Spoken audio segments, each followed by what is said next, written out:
and welcome to this pod vid on Fight Your Own Battles, the game flow. This is a run through on what a turn looks like, or what a bound looks like in Fight Your Own Battles.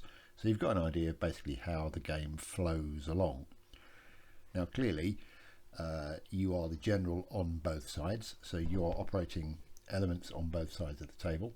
But we don't operate a I go you go system. We have a system where the elements are activated randomly. Every element has an opportunity to be activated, and every element has a chance to move, shoot, observe, do what it likes.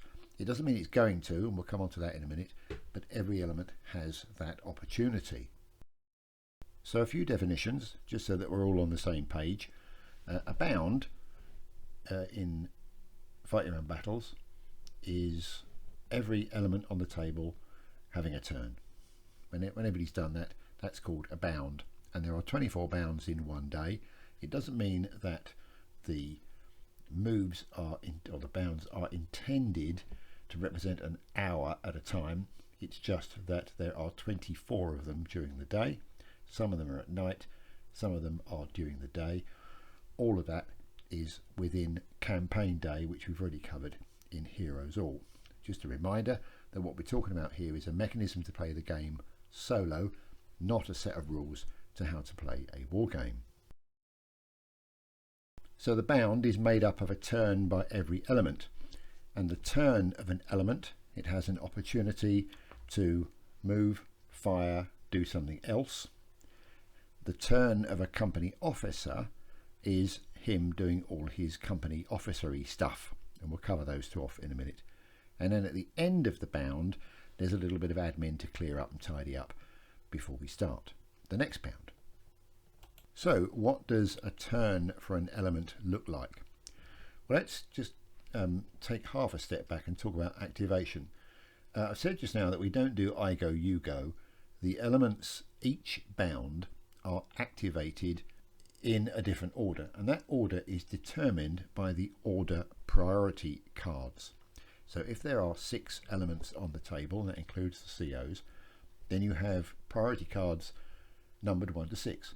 You shuffle them, you deal 1 out for each element on the admin table, you turn them over, and whoever's got number 1 goes first, and number 2 goes after, and number 3, and so on and so forth. Now you can see that in some instances getting number 1 would be a great idea. If the enemy are rushing towards you, having a low number, 1 or a 2, will give you a chance to get a shot off before they can attack you. Sometimes, if perhaps you're defending, or in some other circumstance, you might want a high number. You might want to go last, watch everything else emerge in front of you, and then go last. You've also got the situation where you might want a number ahead of another unit. You might want to move a unit into a position and provide some covering fire before you advance, in which case you want them to have a low number and you want you to go after them. So there's a whole lot of nuances going on here, driven by these order priority cards to say who goes in what order. Now you can make your own cards, you can use numbered cards if you can find any. I use mini playing cards. You can buy these little packs for £1 or so in cheap pound shops, Dollar Armour if you're in the States. And these give you an ideal little compact counter. If you've got more than 12 or 13 elements on the table, then you simply say, right, well, all the spades come first and all the hearts come second, or whatever. But as long as you've got an idea of how the order works, they make a very good, simple, cheap way of coming up with cards numbered 1 to whatever. So our element is activated by its order priority card. The NCO starts by taking an officer reaction test. Now there's got 3 outcomes of that. Either he passes, in which case he carries on, or if he doesn't pass, if he fails and takes no action, then he simply discards his order priority card and you go on to the next number. He could also what's called seize the initiative, and that means that he can pass his card to another element in his own force that hasn't gone yet. And that could be really useful, because if you've got a unit that's under a bit of pressure and you've got an NCO who throws a very high number on his officer reaction test and is able to seize the initiative, he passes that low number to the unit that's in trouble. They now get to go, or they now get to throw an officer reaction test. So now the NCO has passed his officer reaction test, and we come across something called continuous momentum. Now, we don't have morale in Fight Your Own Battles or Heroes All. Fight Your Own Battles uses a thing called continuous momentum, and this really is your momentum in the flow of the battle. Are you on the front foot moving forward? Are you up for doing what you have to do? Modern warfare, morale to me seems the wrong word, so we have this continuous momentum. And continuous momentum tests accrue if you come under fire, or if you take casualties, or if you lose what I guess could be called a melee or a hand-to-hand assault.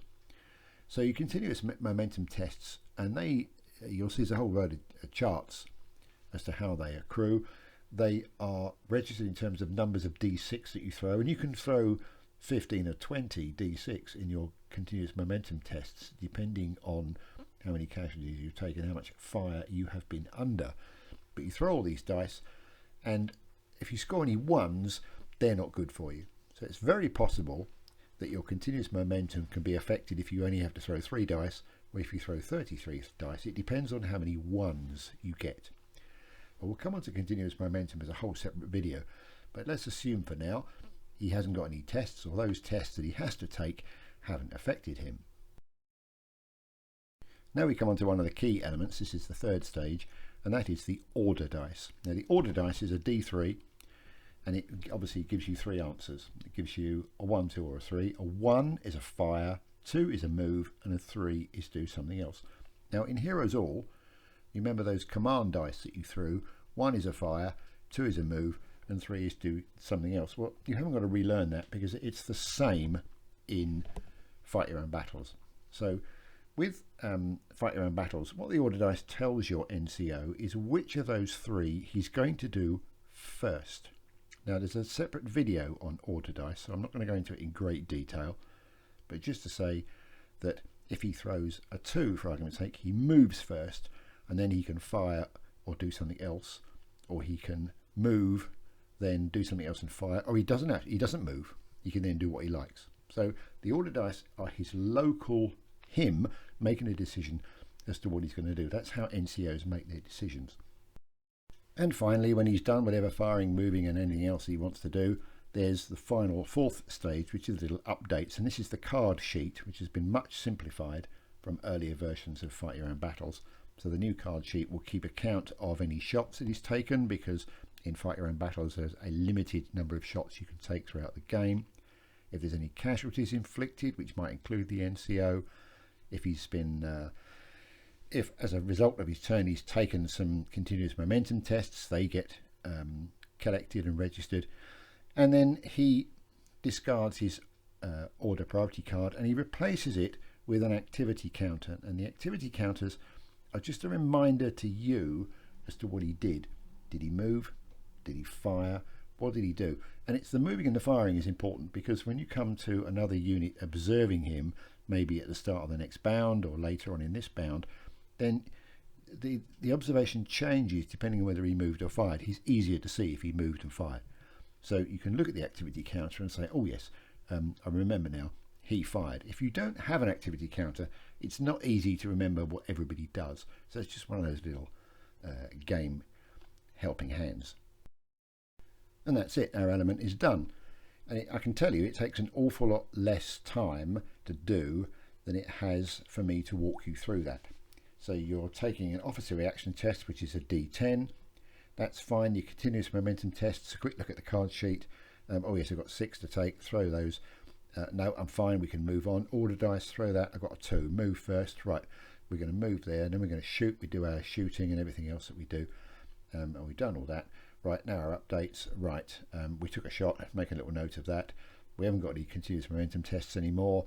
You can have my order priority card back, and I'm going to put an activity counter down to remind me what I'm doing next, and you move on to the next element. It's very quick. Now the CO of our force on the table also has an order priority card, and he gets to do all of his officer stuff when he gets activated. So he too takes an officer reaction test, a lot easier for him to pass obviously because he's better rated normally. Assuming he's passed that, he moves on. If he doesn't, again he discards his order priority card, and that's the end of his turn. But assuming he passes, he can then take his leadership tests, which are his decisions, and do anything else that he wants to do in his command role for the elements under his command. And the third element of his turn are his updates. So he updates the continuous momentum score, which is the total of all the continuous momentum scores of the elements under his control. And he kind of keeps a running total of what his score is, and that's important for him to decide whether or not he's going to stay in the field or leave. And he updates the card sheets for any element where he's given new or revised orders. Now I won't go into it in any detail here, but you'll know from earlier videos that every 4 bounds comprise what's called 1 session, and a campaign day comprises 6 sessions. That doesn't affect us so much when we're playing a simple game, but when we get on to playing bigger games and we have senior commands involved, then every 4 bounds the senior command gets to do what he does, and of course he will take decisions and carry out senior officer stuff. I'll come to that when the time comes. And that's game flow. That's how it works. You have for each of the elements on the table those simple 4 steps, 3 if it's a CO, and you simply have each of those 4 steps for each of the elements on the table. Now the next video we're going to actually get some troops out and some scenery, and we're going to play a small game, and I'm going to demonstrate how the officer reaction tests and continuous momentum and order dice and the card sheet and the admin works by playing a small game. So the next video is going to be a bit of a monster. Before then, I might sneak in a quick one just to introduce continuous momentum. I won't go into it in any real detail. We'll do that when we come to play the game, but I might sneak in a very quick video on continuous momentum so that you get an idea of how it works. Stay tuned for that. Thanks for staying along, and I'll see you soon. Look, you know how this works. Give us a like, give us a subscribe, hit the notifications bell, and when more stuff arrives, you'll be the first to know.